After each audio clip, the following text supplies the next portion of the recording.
Ninoy Simeon Aquino Jr. ay isang bantog na politiko, mamamahayag at kilalang lider ng oposisyon laban sa diktadurang Marcos. Ipinanganak siya noong Nobyembre 27, 1932 sa Concepcion, Tarlac, anak ni Benigno Aquino Sr. at Aurora Aquino. Mula kabataan, ipinakita na ni Ninoy ang kanyang talino at galing sa pananalita. Naging isang batang mamamahayag siya at sa murang edad na 17 ay nagsilbi bilang pinakabatang correspondent sa Korean War para sa isang pahayagan sa Pilipinas.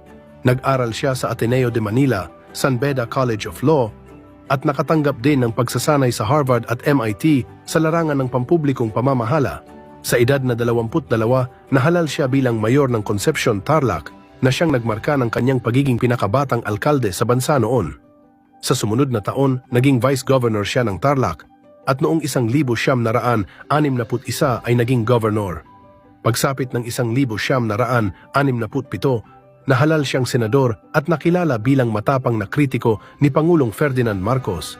Sa kanyang mga talumpati at privilege speeches, binunyag niya ang katiwalian at mga planong palawigin ang kapangyarihan ng Pangulo.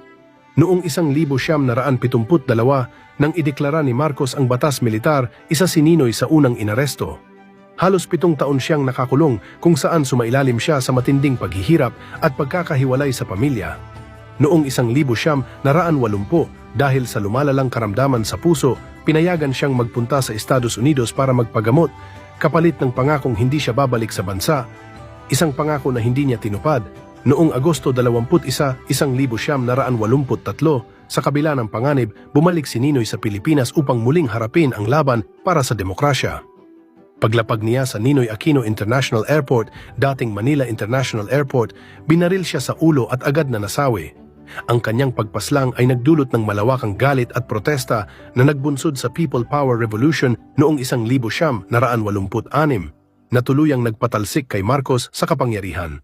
Si Ninoy Aquino Jr. ay kinikilala bilang simbolo ng sakripisyo at katapangan para sa kalayaan at demokrasya sa Pilipinas. Ang kanyang pamusong paniniwala, ang Pilipino ay worth dying for, ay nananatiling inspirasyon sa mga Pilipino hanggang ngayon.